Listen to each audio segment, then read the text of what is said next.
Hello everyone. आप सभी का AB 97 क्लासेज में बहुत बहुत स्वागत है। आज के इस सेशन में हम जो NCERT 8 क्लास जो सामाजिक राजनीति विज्ञान है, इसके बारे में हम जो इसका पहला जो अध्याय है वो हम डिस्कशन करेंगे। तो आज के इस सेशन को हम शुरू करते हैं। तो इससे पहले अगर जो पहली बार इस वीडियो को देख रहे हैं तो चैनल को सब्सक्राइब ज़रूर करें, लाइक और शेयर ज़रूर करें। तो आज के सेशन को हम शुरू करते हैं। भारतीय संविधान। इस अध्याय में हम जो है किसी भी देश को संविधान की ज़रूरत क्यों पड़ती है, किसी भी देश को संविधान की ज़रूरत क्यों पड़ती है। तो 1934 में जो भारतीय संविधान है वो हम डिस्कशन करेंगे कि 1934 में भारतीय राष्ट्रीय कांग्रेस ने संविधान सभा के गठन की मांग को पहली बार अपनी अधिकृत नीति में शामिल किया था। जो भारतीय संविधान है इसकी मांग है कब उठाई गई थी? 1934 में। 1934 में भारतीय राष्ट्रीय कांग्रेस ने संविधान की मांग उठाई थी पहली बार।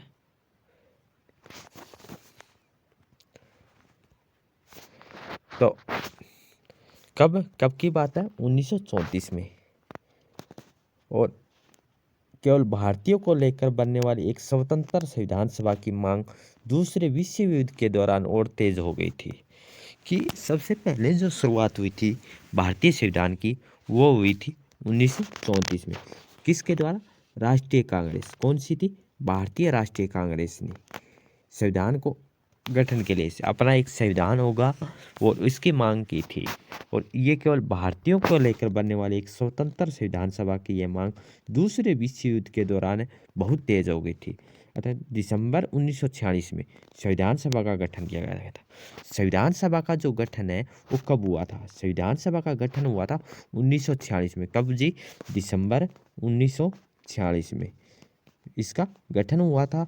और इसकी जो मांग हुई थी वो 1934 में उठाई गई थी भारतीय राष्ट्रीय कांग्रेस ने। और दूसरे जो विश्व युद्ध होता है उसके बाद है इसमें जो तेजी से विस्तार दौरान तेज हो गई थी। और दिसंबर 1946 में क्या हुआ कि संविधान सभा का गठन किया गया। जो पेज नंबर 2 में दिए गए चित्र में संविधान सभा के कुछ सदस्यों को दर्शाया गया है। जैसे ये कमेटियां थी संविधान सभा की और कुछ सदस्य हैं, ये इसमें इस चित्र में दर्शाए गए हैं। तो संविधान सभा के कुछ सदस्य दर्शाए गए हैं दिसंबर 1946 में। दिसंबर 1946 में क्या हुआ था? पहली बार दिसंबर 1946 में संविधान सभा का गठन हुआ था। इसकी जो मांग उठाई गई थी 1934 में भारतीय राष्ट्रीय कांग्रेस ने मांग की थी। और 1934 में दिसंबर 1946 में और से 19 नवंबर के बीच संविधान सभा ने स्वतंत्र भारत के लिए क्या है नए संविधान का एक प्रारूप तैयार किया था। दिसंबर 1946 से नवंबर 1949 के बीच संविधान सभा ने स्वतंत्र भारत के लिए नए संविधान का प्रारूप तैयार किया था। कि भारतीय संविधान सभा ने स्वतंत्र भारत के लिए संविधान का एक प्रारूप तैयार किया था। कब किया था? दिसंबर 1946 से नवंबर 1949 तक। और भारतीय संविधान सभा गठन भी कब हुआ था? दिसंबर 1946 में हुआ था। 1946 में हुआ था। ठीक जी। और 150 साल की अंग्रेजी हुकूमत के बाद भारतीयों को आखिरकार अपनी नियति और भविष्य तय करने का मौका मिला था। कितने वर्ष बाद? 150 साल की बात थी। संविधान सभा के सदस्यों ने संविधान सभा के जो सदस्य थे उन्होंने स्वतंत्रता संघर्ष से उपजे महान आदर्श को ध्यान में रखते हुए इस काम को गंभीरता से अंजाम दिया था। क्या था? गंभीरता से अंजाम दिया था। संविधान सभा के कामों के बारे में आप इसी अध्याय में आगे पढ़ेंगे। कि सबसे पहले जो हमारे जो क्वेश्चन बन सकते हैं वो हम इस स्लाइड में डिस्कशन कर लेते हैं। कि 1934 में संविधान सभा का गठन है तो 1946 में हुआ था। संविधान सभा की मांग कब हुई थी? 1934 में। किसके द्वारा थे? भारतीय राष्ट्रीय कांग्रेस के द्वारा। और 1946 में इस संविधान सभा का गठन किया गया था। और संविधान सभा का जो प्रारूप है वो कब तक तैयार किया गया था, कब तक है प्रारूप तैयार किया गया था? 1946 से 1949 तक। और कितने साल बाद? 150 साल की अंग्रेजी हुकूमत के बाद भारतीय को आखिरकार नीति और भविष्य तय करने का मौका मिला था। आज दुनिया की ज्यादातर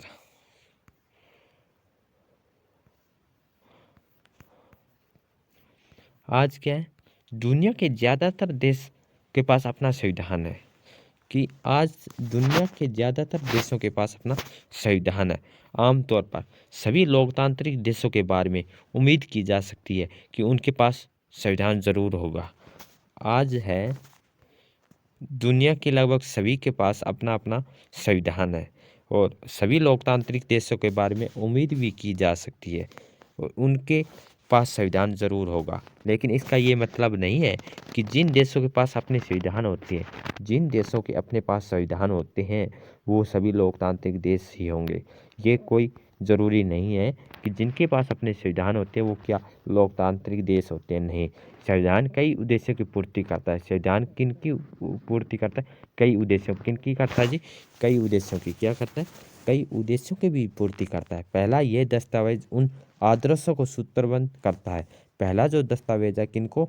उन आदर्शों को जो सूत्रबद्ध करता है जिनके आधार पर नागरिक अपने देश को अपनी इच्छा और सपनों के अनुसार रच सकते हैं। कि आज दुनिया के ज़्यादातर देशों के पास क्या है? अपना एक संविधान है। आमतौर पर लोकतांत्रिक देशों के बारे में उम्मीद की जा सकती है उनके पास संविधान ज़रूर होगा।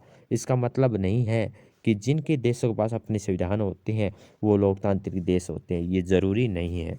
संविधान कई उद्देश्यों की पूर्ति करता है। संविधान है किनकी पूर्ति करता है? कई उद्देश्य होते हैं, उनकी भी पूर्ति कौन करता है? संविधान करता है। पहला, यह दस्तावेज उन आदर्शों को, पहला जो दस्तावेज है किनको? उन आदर्शों को सूत्रबद्ध करता है जिनके आधार पर नागरिक अपने देश को अपनी इच्छा और सपनों के अनुसार रच सकते हैं। पहला दस्तावेज क्या है? पहला दस्तावेज है कि नागरिक है ना, जो नागरिक अपने देश को अपनी इच्छा और सपनों के अनुसार रच सकते हैं। कि पहला जो दस्तावेज है वो है कि नागरिक है अपने देश को क्या कर सकता है? अपनी इच्छा और सपनों के अनुसार, किसके अनुसार? सपनों के अनुसार रच सकता है। ये पहला दस्तावेज है। ये हमारे संविधान में सूत्रबद्ध करता है। ठीक जी, यानी संविधान ही यह बताता है कि हमारे समाज का मूलभूत स्वरूप क्या है। हमारे समाज का जो मूलभूत स्वरूप है, हमारे समाज का जो मूलभूत स्वरूप है वो कौन बताता है? संविधान बताता है। और एक पहला जो दस्तावेज क्या है? संविधान हमें ये बताता है कि जो नागरिक अपने देश को अपनी इच्छा और सपनों के अनुसार है वो रच सकता है। देश के भीतर आमतौर पर कई समुदाय होते हैं। देश के भीतर क्या होते हैं? कई समुदाय होते हैं। उनके बीच कई बातें समान होती है लेकिन ज़रूरी नहीं है कि वो सारे मुद्दे एक दूसरे से सहमत हो। ये कोई ज़रूरी नहीं है। अलग अलग के जो मुद्दे हैं वो अलग अलग हो सकते हैं। ये ज़रूरी नहीं है कि सभी का एक समान हो। और संविधान नियमों का ऐसा समूह है। संविधान क्या है? नियमों का ऐसा समूह है। संविधान क्या है? नियमों का ऐसा समूह है जिनको एक देश के सभी लोग अपने देश को चलाने की पद्धति के रूप में अपना सकते हैं। संविधान है किनका एक समूह है? नियम होते हैं। संविधान में एक नियम होते हैं, वो उस नियम के अनुसार वो एक देश के सभी लोग अपने देश को चलाने की जो पद्धति के रूप में अपना सकते हैं। इसके ज़रिए वे न केवल ये तय करते हैं कि सरकार किस तरह की होगी ये, और बल्कि उन आदर्शों पर एक साझी समझ विकसित करते हैं जिनकी हमेशा पूरे देश में रक्षा की जानी चाहिए। तो इसमें जो हमारे जो पॉइंट है वो हम डिस्कशन करते हैं कि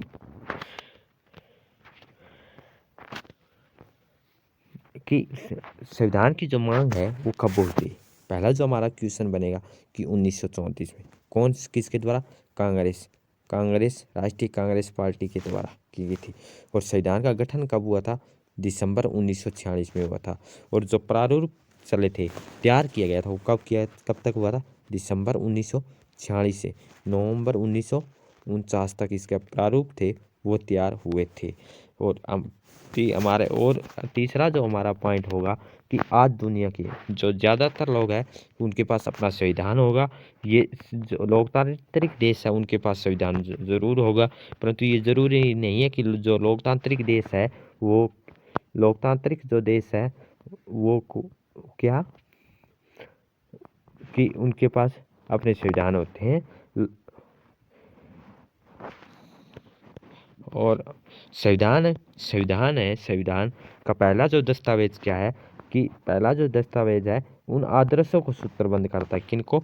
उन आदर्शों को सूत्रबद्ध करता है जिनके आधार पर नागरिक अपने देश को अपनी इच्छा और सपनों के अनुसार रख सकते हैं। अगला पॉइंट क्या है कि संविधान ही बताता है कि समाज का मूलभूत स्वरूप क्या है। कौन बताता है? संविधान क्या बताता है? समाज का जो मूलभूत स्वरूप है और देश के भीतर कौन होते हैं? समुदाय होते हैं।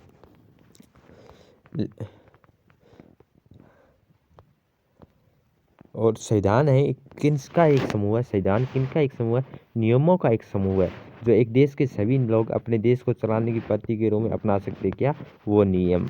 और इसके जरिए न केवल ये तय करते हैं कि सरकार किस तरह की होगी, बल्कि उन आदर्शों पर भी एक साझी समझ विकसित करते हैं जिनकी हमारे देश में रक्षा की जाती है।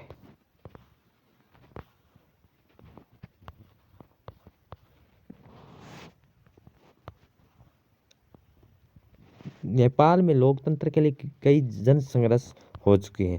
1990 में हुए संघर्ष के बाद लोकतंत्र की स्थापना हुई थी। नेपाल में कब हुई थी? 1990 के बाद। 1990 के बाद लोकतंत्र की स्थापना हुई थी। लोकतांत्रिक व्यवस्था 2000 तक यानी 12 साल कायम रही थी। अक्टूबर 2002 में राजा ज्ञानेंद्र ने गांव में माओवादी संगठन के बढ़ते प्रभाव को बहाना से बनाकर सेना की मदद से सरकार के विभिन्न कामों को अपने कब्जे में लेना शुरू कर दिया। फरवरी 2005 में राजा ने शासन की बागडोर पूरी तरह अपने हाथों में ली और नवंबर 2005 में माओवादियों ने अन्य राजनीतिक दलों के साथ एक 12 सूत्री समझौते पर दस्तखत किए और इस समझौते में आम लोगों को लोकतांत्रिक और अमन चैन बहाल करने की उम्मीद दिखाई दे रही थी। लोकतंत्र के लिए चल रहा आंदोलन 2006 तक अपने शिखर पर पहुंच चुका था।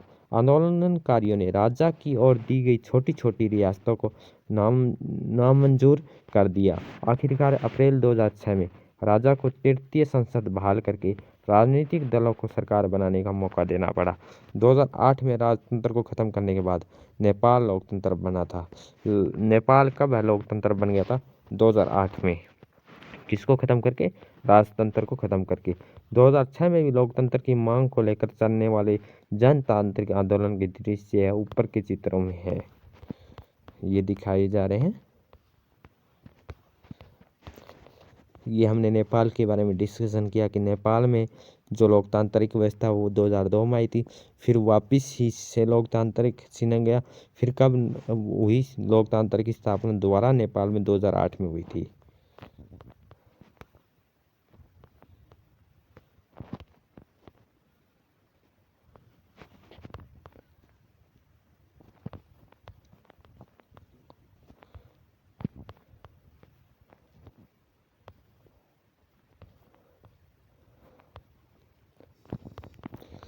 नेपाल में इन बातों का क्या मतलब है कि यह समझने के लिए कि आइए दो बिल्कुल अलग अलग पृष्ठ पर गौर करें। दोनों घटनाएं भारत के उत्तरी सीमा पर स्थित नेपाल की ताज़ा इतिहास की घटनाएं। समाचार पत्रों के माध्यम से ऊपर दी गई खबरों में बताया गया है कि नेपाल के लोगों ने हाल ही में एक अंतरिम स्वीकार को मंजूरी दी। सवाल यह उठता है कि नेपाल में पहले ही संविधान था, उस नए संविधान की जरूरत क्यों पड़ी? इसका कारण ये कुछ समय पहले एक नेपाल में एक राजतंत्र था। क्या था? राजतंत्र था। वह राजा का शासन था। राजतंत्र था जो नेपाल में किसका था? एक राजतंत्र। वो क्या था? राजा का शासन था। 1990 में बना नेपाल का पिछला संविधान इस सिद्धांत पर आधारित था। 1990 में नेपाल का जो संविधान बना था वो किस सिद्धांत पर आधारित था कि शासन की जो सर्वोच्च सत्ता राजा के पास होगी। जो शासन है वो कौन चलाएगा? सबसे ज़्यादा जो शक्तिशाली जो सर्वोच्च है वो राजा के पास रहेगी। नेपाल के कई लोग कई दशक से लोकतंत्र की स्थापना के लिए जन आंदोलन करते चले आ रहे थे। इसी संघर्ष के फलस्वरूप 2006 में आखिरकार उन्हें राजा की सत्ता को खत्म करने में कामयाबी मिल गई। नेपाल के लोग लोकतंत्र के रास्ते में चलना चाहते थे। इसके लिए उन्हें एक नया संविधान चाहिए था। पिछले संविधान को इसलिए नहीं अपनाना चाहते क्योंकि उसमें वो आदर्श नहीं थे। क्या नहीं थे? आदर्श नहीं थे। वो नेपाल के लिए चाहते थे, लेकिन जिनके लिए वो लड़ते रहे थे। जिस तरह फुटबॉल के नियम में खेल के नियम बदलते ही जिस तरह फुटबॉल के खेल में नियम बदलते ही खेल बदल जाता है, उसी तरह नेपाल को भी राजतंत्र की जगह लोकतांत्रिक शासन व्यवस्था पर चलने के कारण अपने सारे नियम बदलने होंगे ताकि एक नए समाज की रचना की जा सके। यही कारण कि नेपाल के लोगों ने 2015 में अपने देश के लिए एक नया संविधान बनाया। नेपाल ने फिर 2015 में एक नया संविधान बनाया था। पहले भी चेंज हुआ था और उसके बाद 2015 में एक नया संविधान बनाया था। ऊपर के चित्र के साथ दिए गए अंश में लोकतंत्र के लिए नेपाल के संघर्ष के बारे में बताया गया था। संविधान का दूसरा मुख्य उद्देश्य होता है कि देश की राजनीतिक व्यवस्था को तय करना। पहला क्या है? संविधान का पहला जो दस्तावेज था, हमने डिस्कशन किया था कि पहला जो दस्तावेज है वो था संविधान का जो पहला जो दस्तावेज है कि उन आदर्शों को सूत्रबद्ध करता है। किन आदर्शों को? उन आदर्शों को सूत्रबद्ध करता है जिनके आधार पर नागरिक अपने देश की अपनी इच्छा पर सपनों के अनुसार रह सकता है। ये जो पहला जो दस्तावेज है कि उन आदर्शों को सूत्रबद्ध करता है जिनके आधार पर नागरिक अपने देश की अपनी इच्छा पर सपनों के अनुसार रच सकती है। यानी संविधान ही बताता है कि हमारे समाज का मूलभूत स्वरूप क्या है। समाज का जो मूलभूत स्वरूप क्या है, ये हमारा पहला जो दस्तावेज था। दूसरा जो दस्तावेज है वो है कि देश की राजनीतिक व्यवस्था को तय करना। राजनीतिक पहला सामाजिक समाज कैसा है और दूसरा उद्देश्य है राजनीतिक व्यवस्था तय करना। और नेपाल के पुराने संविधान में कहा गया कि देश के शासन की भागडोर कौन है? राजा और मंत्री परिषद के हाथ में रहेगी। जिन देशों ने लोकतांत्रिक शासन पद्धतियां या राष्ट्र व्यवस्था चुनी है, वह निर्णय प्रक्रिया के नियम तय करने में संविधान बहुत अहम भूमिका अदा करता है। लोकतंत्र में हम अपने नेता खुद चुनते हैं। लोकतंत्र में हम क्या? खुद नेता चुनते हैं ताकि हमारी ओर से सत्ता का जिम्मेदारी के साथ इस्तेमाल भी कर सके। फिर इसी बात की संभावना हमेशा रहती है, न तो नेता सत्ता का सदुपयोग कर सकते, इसी तरह ही विकृति से बचाव का उपाय संविधान में मिलता है। राजनेताओं के द्वारा सत्ता के इस दुरुपयोग से लोगों के साथ भारी अन्याय हो सकता है। इसका एक उदाहरण नीचे दी गई चित्रकथा पट में देखा जा सकता है, जैसे इस चित्र में दर्शाया हुआ है।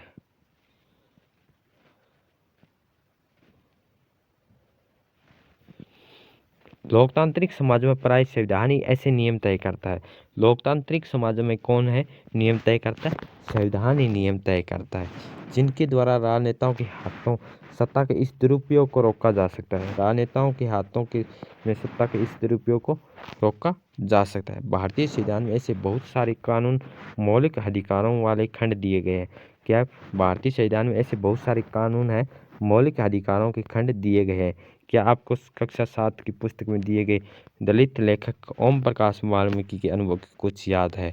उस अध्याय में बताया गया है कि ओम प्रकाश को दलित होने के कारण किस तरह के भेदभाव का सामना करना पड़ा। वह अपने पढ़ा था कि भारतीय संविधान देश के सभी व्यक्तियों का समानता का अधिकार देता है। भारतीय जो संविधान है क्या देता है? व्यक्तियों को क्या देता है? व्यक्तियों को समानता का अधिकार देता है। हमारा संविधान कहता है कि धर्म, नस्ल, जाति, लिंग और जन्म स्थान के आधार पर देश के किसी भी नागरिक के साथ भेदभाव नहीं किया जा सकता। इस प्रकार समानता का जो अधिकार है भारतीय संविधान में दिया गया है, एक मौलिक अधिकार। समानता का जो अधिकार है वो कौन से आर्टिकल में? 14।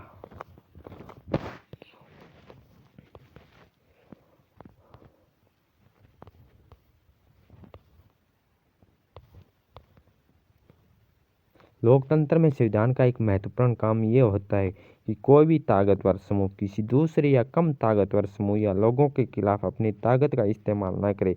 नीचे दिए गए कुछ चित्रकट है वो इस प्रकार बताया गया है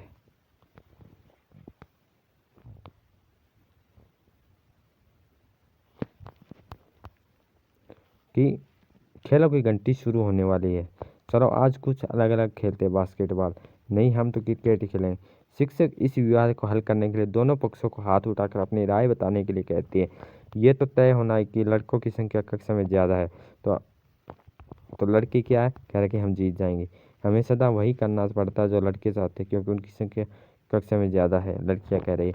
मैडम को फैसला लेने का कोई और तरीका सोचना चाहिए, ताकि हमारी इच्छा भी पर भी गौर किया जा सके। तो इस तरह हम क्या है कि हमारे संविधान में भी कुछ नियम बनाए गए हैं, जिससे सभी को समान है वो न्याय मिल सके, वो सभी को अधिकार अपने अपने मिल सके।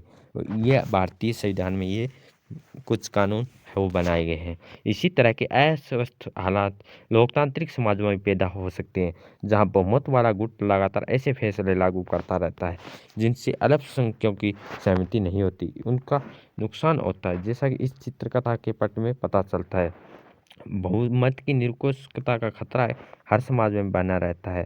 संविधान में दिए गए नियमों से इस बात का ख्याल रखा जाता है कि अल्पसंख्यकों को किसी ऐसी चीज़ से वंचित न किया जाए जो बहुसंख्यकों के लिए सामान्य रूप से उपलब्ध हो। अल्पसंख्यकों पर बहुसंख्यकों की इस निरंकुशवाद या दबदबे में प्रतिबंध लगाना ही संविधान का महत्वपूर्ण कार्य है। यह दबदबा एक समुदाय के द्वारा दूसरे समुदाय के ऊपर भी हो सकता है, और जिसे अंतर सामुदायिक वर्चस्व कहते हैं। फिर एक ही समुदाय के भीतर कुछ दूसरों को दबा सकते हैं, जिसे अंत सामुदायिक वर्चस्व कहते हैं। सावधान क्यों होना चाहिए? इसका तीसरा महत्वपूर्ण कारण है कि हम खुद को अपने आप से बचा सकते हैं। और यह बात सुनने में ज़रा अजीब लगती है। असल में इसका मतलब यह है कि कई बार हम किसी मुद्दे पर बहुत तीखे ढंग से सोचने लगते हैं। ऐसे विचार हमारे व्यापक हितों के लिए नुकसानदेह हो सकते हैं। संविधान ऐसी भावनाओं से बचाने में मदद करता है। इस समझने के लिए नीचे चित्रकथा पट दी गई है कि कौन है शबनम है, वो एक द्विधा में है, कुछ तय करना। कल की परीक्षा के लिए मुझे 2 अध्याय पढ़ने हैं, लेकिन इस समय मेरा पसंदीदा टीवी कार्यक्रम आ रहा है और मैं इसे देखने बिना नहीं रह सकती। अगर मैं ऐसा करती हूँ तो दोनों अध्याय नहीं पढ़ पाऊँगी। वो लड़की है, फिर वो लड़की क्या परेशान लग रही है, क्या बात है। अच्छा हुआ मैंने कल टेलीविज़न नहीं देखा, उन्हें आखिरी 2 अध्याय से इतने मेरे सवाल आए। तो ये हमें संविधान हमें फैसले लेने में रोकता है। तो इन बड़े सिद्धांतों को ठेस पहुंच सकती है जिनसे देश आस्था रखता है। उदाहरण के तौर पर हो सकता है लोकतंत्र को मानने वाले अधिकांश लोग गंभीरता से महसूस करने लगते हैं दलगत राजनीति यानी पॉलिटिकल्स बहुत ही विकृति हो चुकी है, इसलिए अब चीज़ों को दुरुस्त करने के लिए किसी तानाशाही को ही शासन सौंप देना चाहिए या फौजी शासन हो जाना चाहिए। इस भावना को बहकर लोग बहुधा इस बात को महसूस नहीं कर पाए।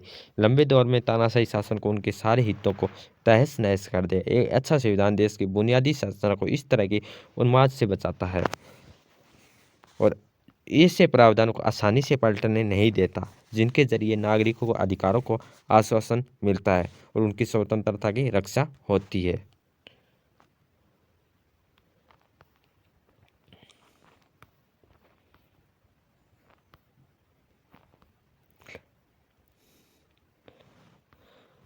तो भारतीय संविधान के जो मुख्य लक्षण हैं कल की क्लास में डिस्कशन करेंगे।